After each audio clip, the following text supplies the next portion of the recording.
Critical concept 4, particle size, sinking, deposition, and resuspension. So first off, particle sizing is commonly sized according to the Uden-Wentworth scale, which is measured in diameter of the particles.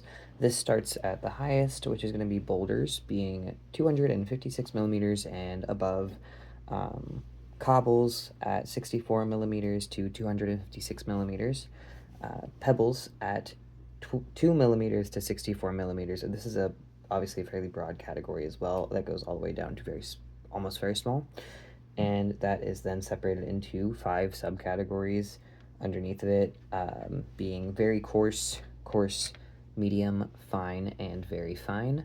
And these do have specific measurements as well, which will be displayed in a chart in the next slide.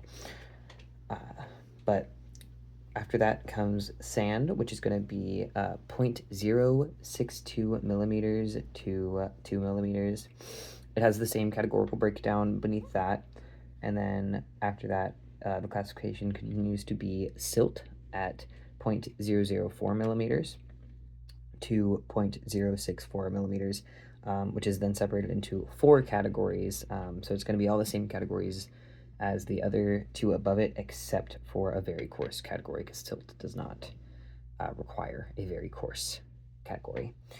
And then down to the smallest particle sizing category of sedimentation, which is going to be clay at 0.001 millimeters to 0.004 millimeters.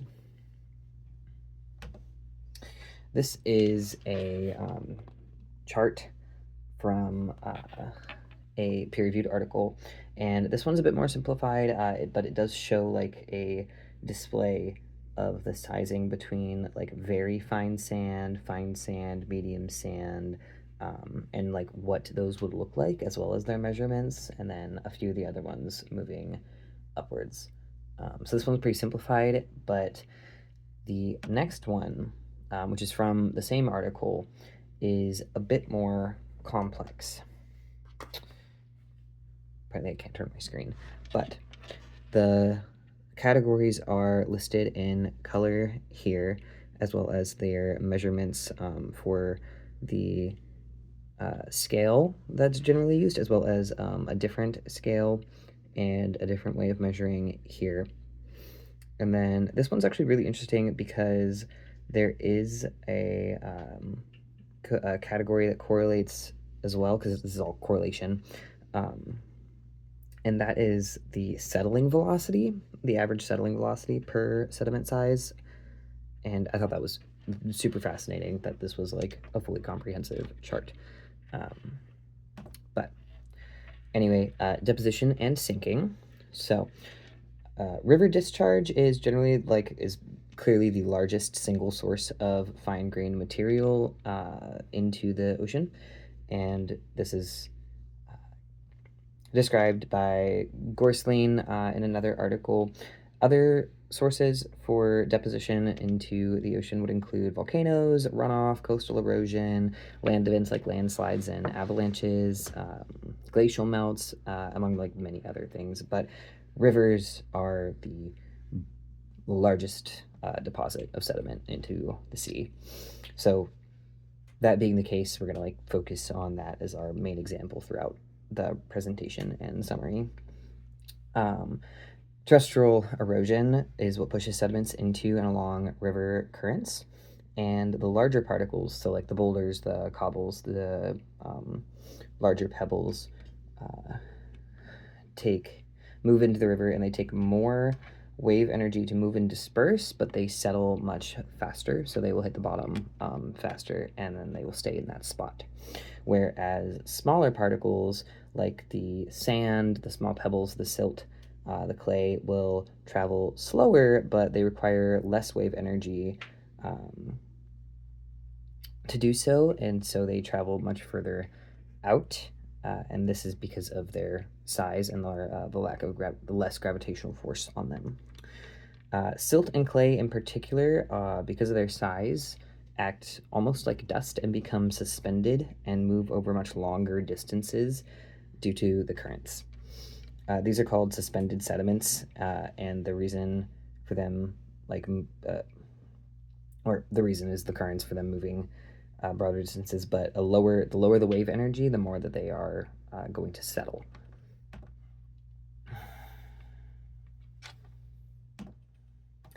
Sinking continued. Friction to surface ratio are the main causes for that sinking disparity between the large and the small particles. So this means that like the larger the surface area, the harder it is to move, the more friction is against it, but the more gravitational force there is because of the size. So hence why the larger particles will sink faster, but the friction amount required to like move them again makes them harder to move. So smaller particles, primarily suspended ones, are typically close in density, and therefore they are categorized by their size for their sinking expectancy, hence their particle categories being by diameter for ocean purposes and sinking purposes and settling purposes, as opposed to their density. It's very similar across the board between the sizes.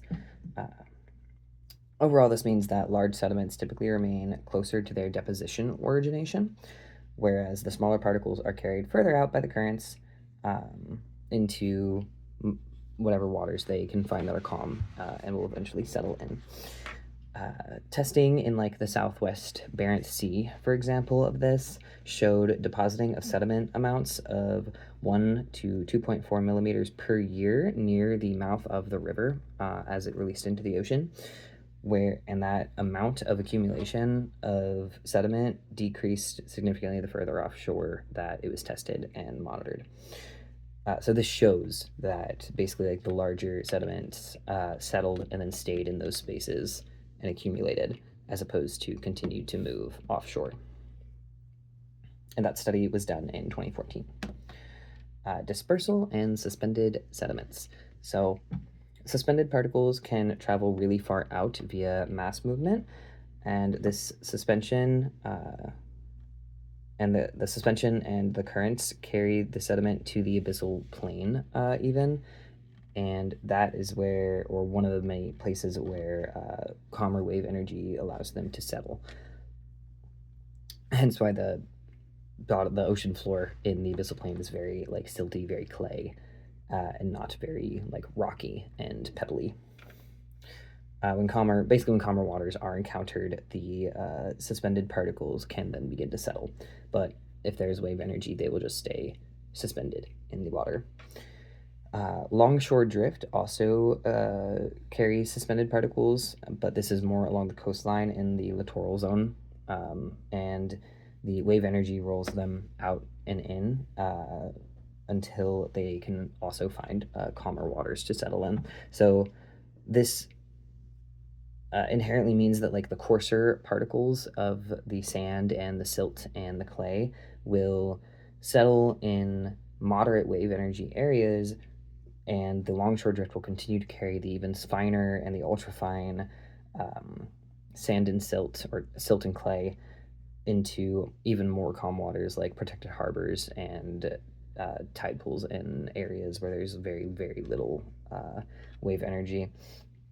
The less the wave energy and the more the particles settle, the clearer the water will be.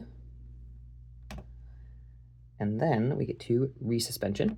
So resuspension, just to describe what it is when after the particles settle and they are kicked up again in some way by the currents primarily. So particles become resuspended by the intensity of bottom currents, and this resuspension occurs when bottom shear stress becomes greater than critical shear stress from the original suspension or deposition. This basically means that the energy and the force that it takes to resuspend the particles must be greater than the original force that it took to deposit them and suspend them in the first place. So, according to Sagar, our book, with decreasing particle size, both the resuspension speed and the speed needed to prevent sinking decrease at approximately the same rate until silt or clay size is reached. So this means that like the same rules apply from all the particle sizes down until you get to the silt and clay categories of sedimentation. And that is because when silt and clay settle in the ocean, they become cohesive. So their inorganic shapes lock together, and instead of being tiny little particles, they become like bigger clumps of those tiny particles. And that makes them harder to uplift than, say, small particles of sand. Yeah.